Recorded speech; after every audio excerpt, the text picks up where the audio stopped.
Bonjour à tous. Alors vous allez le voir et l'entendre tout au long de cette journée, il y a plein d'entreprises et de magasins d'optique qui ont à cœur de participer à la transition écologique, qui essaient de mettre en place des éco-gestes, de proposer des produits durables, d'essayer au maximum de recycler et de revaloriser ces produits, en somme de limiter leur impact. Alors ce n'est pas toujours simple, ça demande du temps, mais aussi de l'argent, et je suis sûre que la plupart d'entre vous s'est déjà posé cette question. Mais comment je finance tout ça? Eh bien, vous êtes au bon endroit puisque c'est de ça dont nous allons parler avec Pierre-Olivier Viac, chef de projet transition énergétique et développement durable à la Chambre de commerce et d'industrie de l'Essonne, et France-Amélie Deleuze, responsable de la filière transition au Crédit Agricole d'Île-de-France. Bonjour à tous les deux. Bonjour. Merci, bonjour. Alors, d'abord, j'aimerais savoir comment ça se chiffre, la transition écologique dans une entreprise. Peut-être vous, France-Amélie Deleuze? Bonjour à tous. Alors, nous, en fait, on essaye de calculer notre fameux bilan carbone, comme beaucoup d'entreprises et aujourd'hui. Donc, le bilan carbone, l'idée, c'est vraiment de comprendre en fait d'où viennent nos émissions, comment on peut arriver, puisque l'objectif numéro 1, c'est vraiment de mesurer pour pouvoir réduire évidemment après. Le premier, c'est notre empreinte de fonctionnement. Donc, c'est toute la partie, tout ce qui est lié en fait à notre activité, la consommation d'énergie, mais pas que. Il y a aussi nos flottes si on a des véhicules. Et donc, il y a toute cette partie empreinte de fonctionnement. Mais finalement, en fait, pour une institution, pour une banque, le point principal, c'est vraiment tout ce qui est empreinte en fait de financement, de nos financements, des financements de nos clients et de nos investissements. Puisque donc c'est ça en fait qui est aujourd'hui le cœur de notre sujet en tant qu'institut bancaire.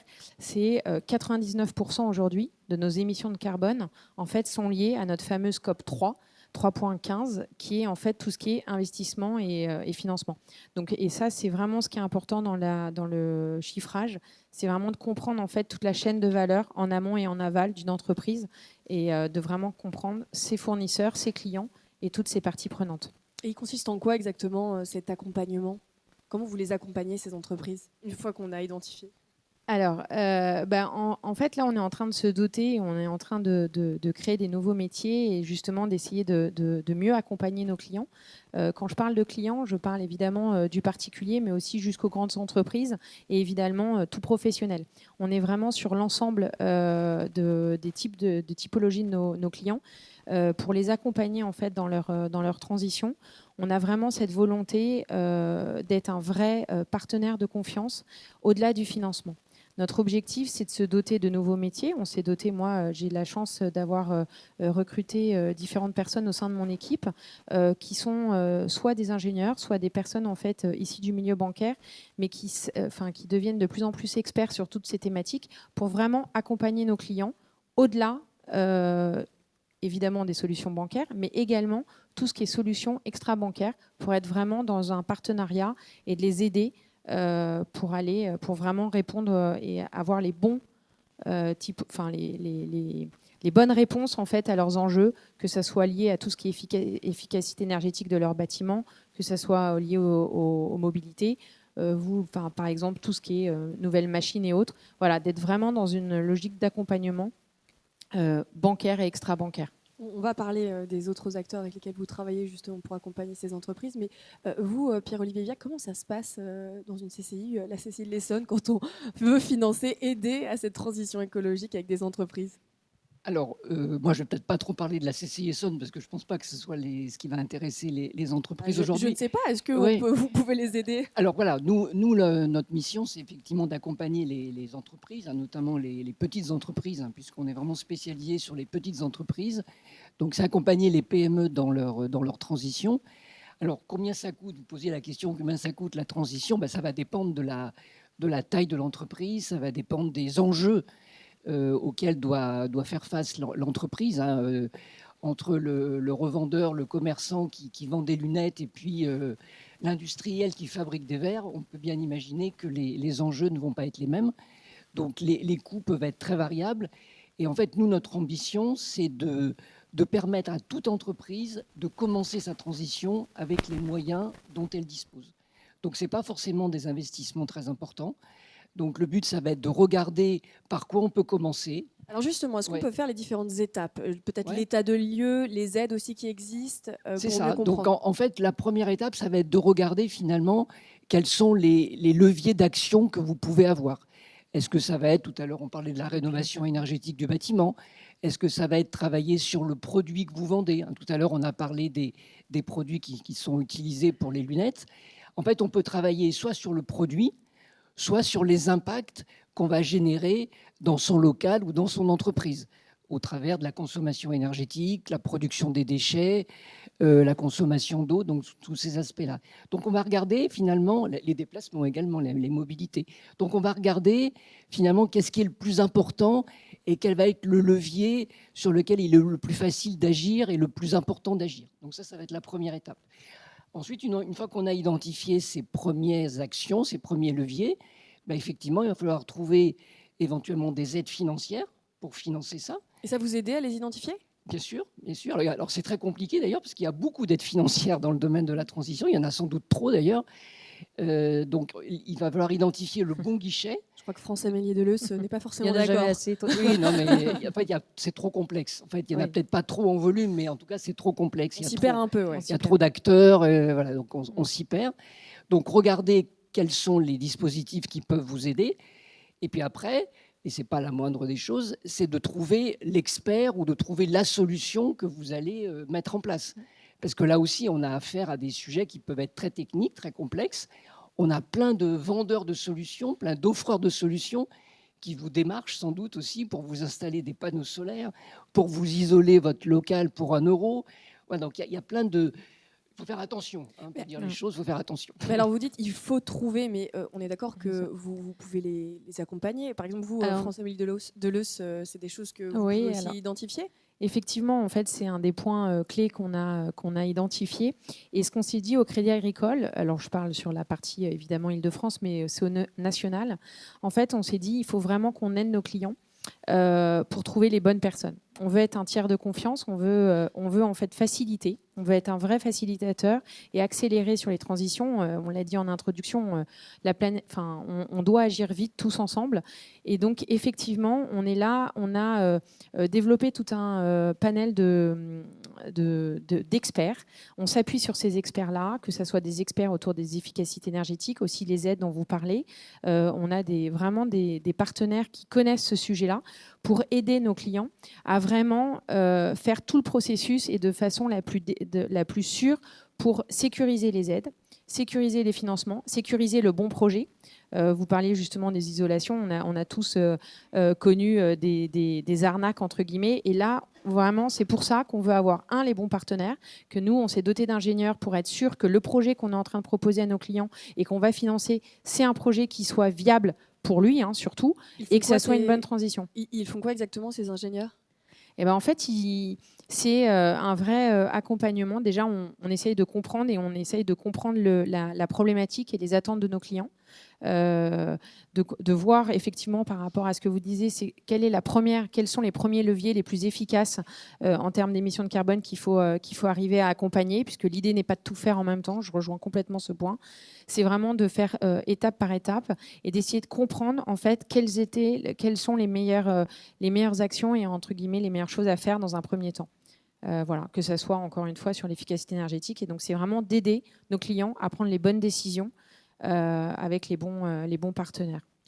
Pour revenir aux aides, Pierre-Olivier Viac, est-ce qu'on peut peut-être citer 3 aides indispensables pour des PME? Puisqu'il n'y a pas, on est d'accord et on en parlera, il n'y a pas de guichet unique aujourd'hui. Non, alors dans les aides, il y a peut-être distinguer 3 types d'aides finalement. Il y a l'aide technique, c'est-à-dire qu'on va pouvoir, comme le disait madame, on va pouvoir vous mettre à disposition un expert qui peut vous aider, par exemple, à faire un audit énergétique dans votre bâtiment ou dans vos locaux. Donc, c'est vous mettre à disposition un expert technique. Donc, ça, c'est une aide technique. Après, il peut y avoir une aide financière, c'est-à-dire vous aider à financer cet audit énergétique, si je reprends cet exemple d'audit énergétique. Et puis, le 3e niveau, mais là, c'est plutôt côté banque, c'est des prêts qui peuvent vous être, des prêts bonifiés, qui peuvent vous être octroyés pour faire les investissements nécessaires derrière Une fois que vous avez fait votre audit énergétique et qu'il faut, par exemple, investir dans tel ou tel équipement, eh ben, vous aurez peut-être besoin d'un prêt pour le financer. Donc, il faut bien avoir en tête que ce qu'on appelle les aides, ce n'est pas que de l'argent sonnant et trébuchant, mais ça peut être aussi une aide technique ou une aide financière.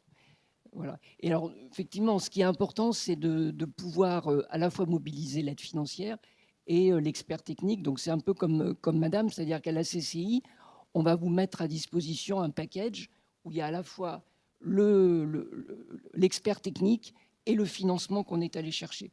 C'est-à-dire qu'on va chercher des financements. Alors, pour les PME, en général, c'est réservé aux PME, ces financements, mais on va chercher des financements auprès de l'ADEME, auprès de la région Île-de-France ou auprès de l'Europe, de manière à ce que cet accompagnement, on vous mette à la fois l'expert technique et le financement en même temps, de manière à ce que vous ayez, de manière à ce qu'on vous simplifie au maximum les actions en matière de transition. Donc, si je prends juste 2 exemples, pour ne pas être trop long, mais si vous voulez faire un audit énergétique, par exemple, parce que ce qu'il faut éviter, c'est de se lancer dans tel ou tel travaux sans faire, par exemple, un audit global avant.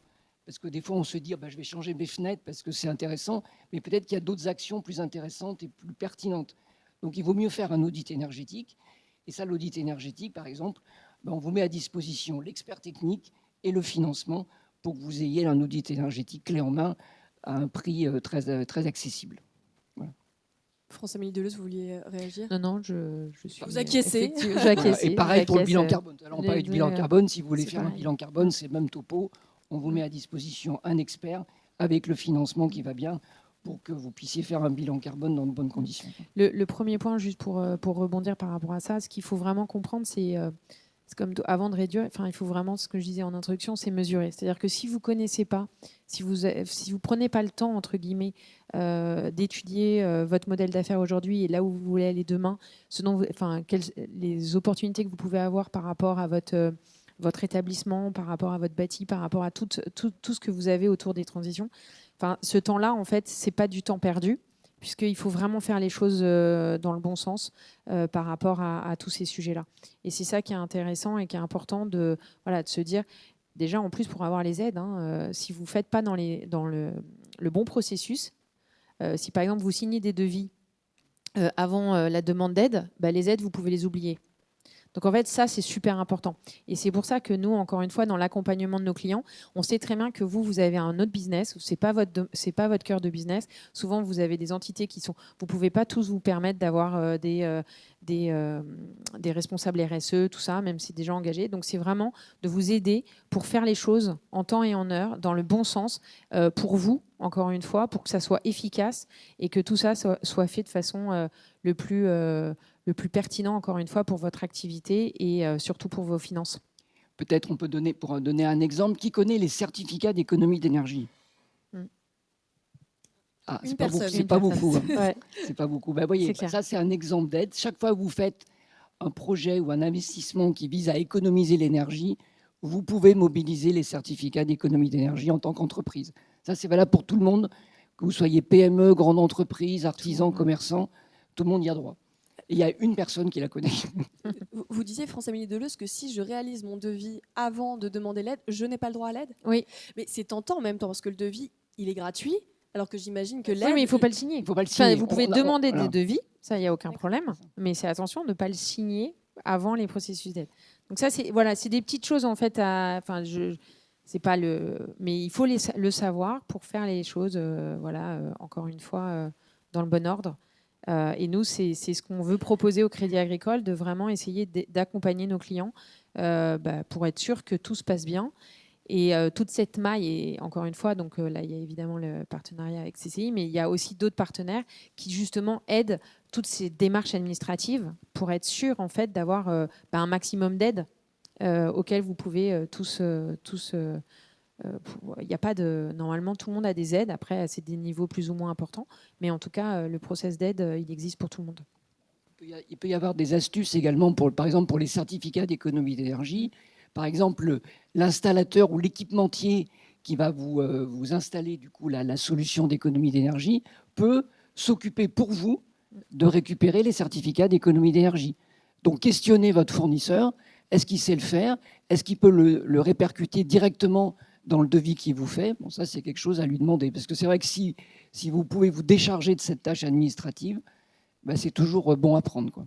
Vous en avez d'autres, des conseils comme ça? Non, mais après, c'est chaque fois des cas particuliers. Si vous voulez renouveler votre flotte de véhicules, par exemple, acheter des véhicules propres, alors on connaît les aides Il y a de un petit l'État. peu moins, enfin peut-être que je me trompe, mais dans le monde de l'optique, en tout cas, Ouais, mais c'est il y a vrai que c'est pas une énorme flotte. non, non, mais dites-moi il si peut je y me avoir trompe, mais des. Voilà, mais sachez qu'il y a les aides de l'État que, en général, les gens connaissent et que les concessionnaires répercutent dans les devis. Mais il y a des aides de la région Île-de-France, de la ville de Paris. Voilà, il y a des aides plus locales qui, en général, ne sont pas connues par les concessionnaires. Donc, ça va être à vous d'aller chercher ces aides financières pour la mobilité propre, par exemple. ou de passer par vous. Passer par nous, mais là, pour les aides véhicules propres, ça n'a pas beaucoup Oui. d'intérêt parce qu'il y a une plateforme dédiée. Donc, nous, on vous donnera l'endroit où il faut déposer, encore une fois, vos documents administratifs, mais ça, vous pouvez le faire par vous-même. Ce n'est pas très compliqué à faire. On est d'accord qu'il n'y a toujours pas de guichet unique. Ben non, mais ça, on en parle depuis très, très longtemps et il y en aura, à mon avis, pas à court terme. Hein. Donc, Alors qu'est-ce qui bloque? eh ben, je pense qu'il y a le fait qu'il y a plusieurs acteurs et que chacun veut garder une sorte de mainmise sur ses propres dispositifs et que je pense que c'est un des facteurs de blocage. Est-ce qu'il existe des conseils gratuits? Oui, bien sûr, nous c'est ce qu'on fait. Hein. Par exemple, on a des accompagnements à la CCI qui sont complètement gratuits, complètement pris en charge par les financements qu'on est allé chercher. Donc, si vous voulez faire, par exemple, un accompagnement sur les économies d'énergie, il y a un programme qui s'appelle Baisse les watts, qui est un programme qui est piloté par le groupe La Poste avec la CCI et la CMA. C'est un accompagnement totalement gratuit pour vous aider dans les économies d'énergie. Donc oui, il y a des dispositifs d'accompagnement. C'est ce que je disais tout à l'heure, c'est la première catégorie, c'est les accompagnements techniques qui peuvent être soit cofinancés, soit même totalement gratuits dans certains cas. François-Amélie Deleuze. Oui, bah nous, enfin, l'accompagnement dont je vous parlais tout à l'heure, qui est effectivement l'accompagnement technique, qui est un premier avis et qui est une façon aussi de pouvoir évaluer aussi les devis et de savoir si c'est quelque chose qui, un, techniquement est bon, et deux, est-ce que financièrement, on est on respecte, entre guillemets, les budgets. Ça, ce sont des choses que nous, on propose gratuitement au Crédit Agricole, encore une fois, pour aider nos clients. Et est-ce qu'au Crédit Agricole, vous savez où vont vos financements? Est-ce que c'est capable? On peut tracer? Il y a une traçabilité, justement? Alors, c'est tout l'enjeu. C'est notre enjeu d'aujourd'hui et de demain. Mais effectivement, c'est des choses qu'on a commencé à faire, initier il y a quelques années. Maintenant, la réglementation, en fait, nous l'oblige. Et on est vraiment dans cette volonté de tracer l'ensemble de nos financements. Mais ça ne se fait pas encore. Ça se fait, mais ça ne se fait pas à 100%, puisqu'on a évidemment tout l'historique qu'on n'a pas de façon tracée à ce point-là. En tout cas, ce que nous demande maintenant la réglementation. Donc, on va vraiment vers aujourd'hui de plus en plus de traçabilité. La réglementation nous le demande, mais nos clients nous le demandent aussi. Évidemment, ils veulent savoir où vont leurs fonds. C'est aussi des enjeux d'épargne demain, pour vraiment de se dire comment aujourd'hui, nous, on aide l'économie. Et c'est un des enjeux du Crédit Agricole, qui est vraiment une volonté d'être acteur sur cette partie transition. Et donc, nous devons tracer et aider nos clients sur leurs projets.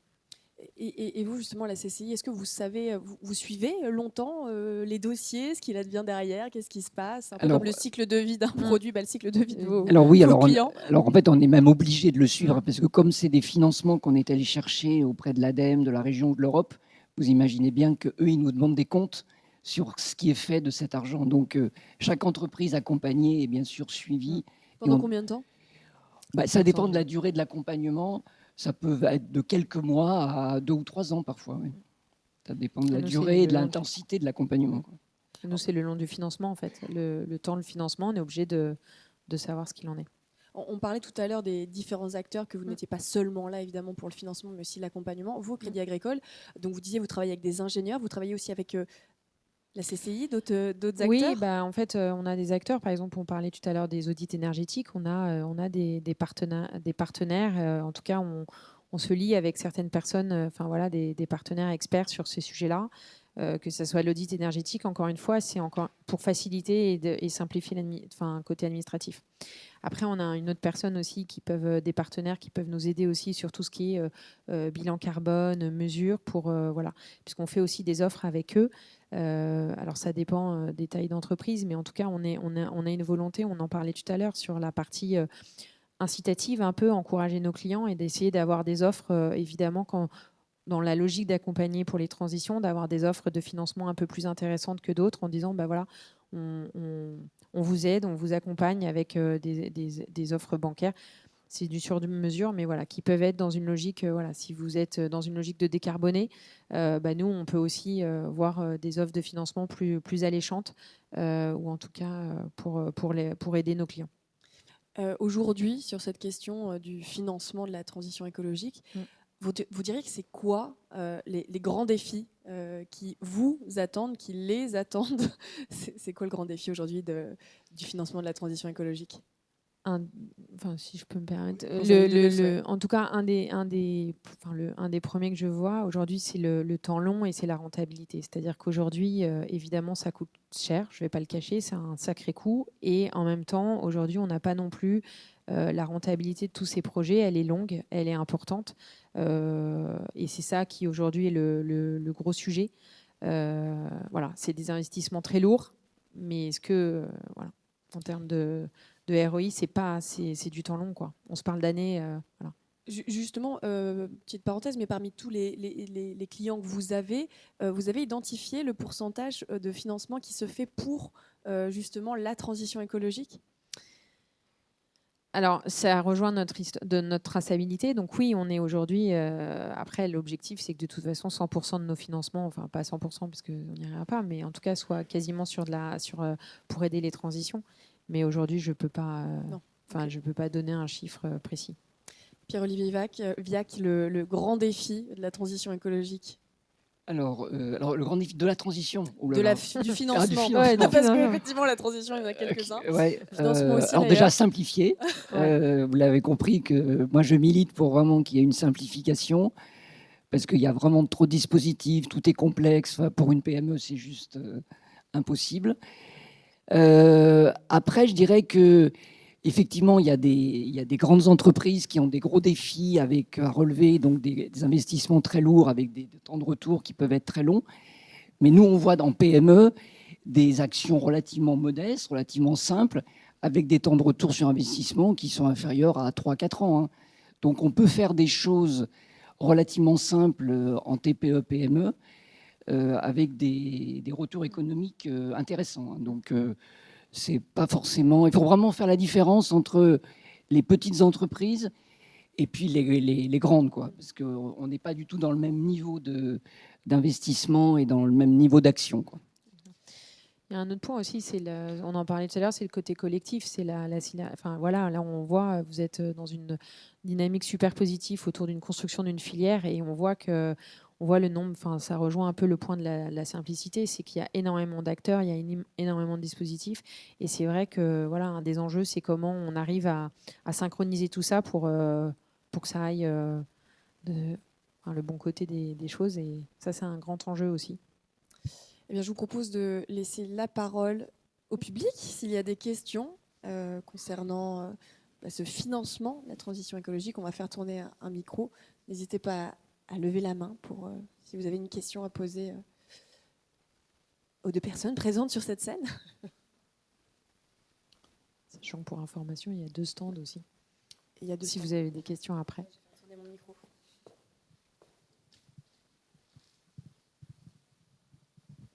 Bonjour, vous avez parlé du certificat d'économie d'énergie. Il existe aussi le chèque efficacité énergétique. Est-ce que c'est la même chose? Alors, ce n'est pas la même chose, donc ça concourt à la complexité, mais le chèque a été arrêté cet été. Il n'existe plus. Merci. J'en aurais bénéficié.